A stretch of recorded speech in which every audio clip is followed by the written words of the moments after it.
Almaniyadan demək olar ki, məhkəmə zalından birbaşa doğma Azərbaycanıma bu videonu çəkirəm. Azərbaycan gənciyəm. 33 yaşım var. Bu günləri Almaniyada, Avropa Birliyində beynəlxalq hüquq üzrə, müəyyən sahələr üzrə hüquq müdafiəçisi kimi çalışıram. 5 xarici dil bilirəm. Dövlət başçısı daxil olmaqla müəyyən rəhbərlik heyəti tərəfindən mükafatlandırılmışam. Bu günləri daha bir şəxsi azadlığa çıxartdım.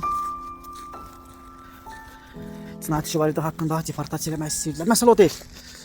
Məsələ budur ki, kaş ki ölkəmə xidmət eləyərdim.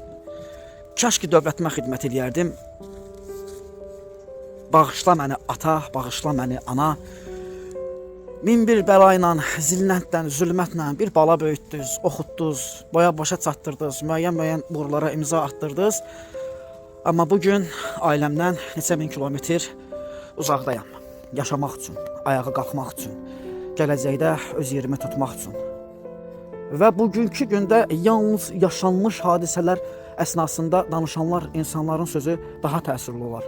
Bugün xalqıma qarşı müəyyən təbliğatları aparıramsa, mən istəmirəm mənim ölkəmdə bax gənclik Almaniyada, Avropada, Amerikada olsun. Mən istəmirəm mənim ölkəmdə savadlı gənclər, istedadlı gənclər Almaniyada, Avropada, Amerikada olsun. Qoy elə bir şərait yaransın ki, dövlətin təhsili ilə, savadı ilə, biliyi ilə böyüyən gənclik bugün ölkədən qaçmağın, ölkədən getməyin yollarını öyrənməsin. Qoy hələ dövlətimizə, ölkəmizə, millətimizə xidmət etsin.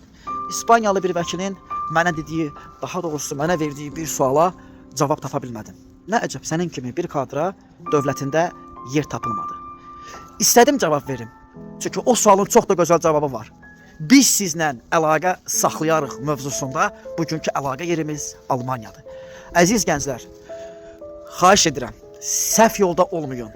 Sosial media vasitəsilə əxlaqsızlığı təbliğ edən, cinsazlığı təbliğ edən, dilənçiliyi təbliğ edən, insanın gələcək fəaliyyətinə zərbə vuran şəxsləri bütləşdirib də onların açdığı cığırla yola davam etməyin. Bugün 33 yaşımda, 15-16 yaşımda əldə etdiyim bilik və savadlarımın çörəyini və zəhmətini qazanıram, yeyirəm və bugün öz hesabımı ayaq üstəyəm, ailəm də mənim gücümün hesabına bugün ayaq üstədir.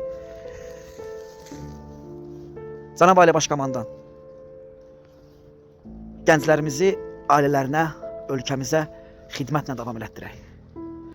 Təhsil sistemində uğurlara imza atmış Azərbaycan gənclərinin savadını bugün Avropa, Amerika deyil, kaş göz dövlətimiz görərdi. Belə. Heç kimi arzulamıram atasından, anasından, ailəsindən uzaq düşməyi.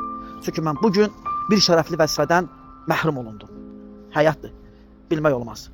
Övladın valideyn çiynində getməyi bəladır. Valideynin övlad çiynində getməyi şərəfdir. Çox təəssüf olsun ki, həmin o şərəfli missiya sorğu-sual altındadır.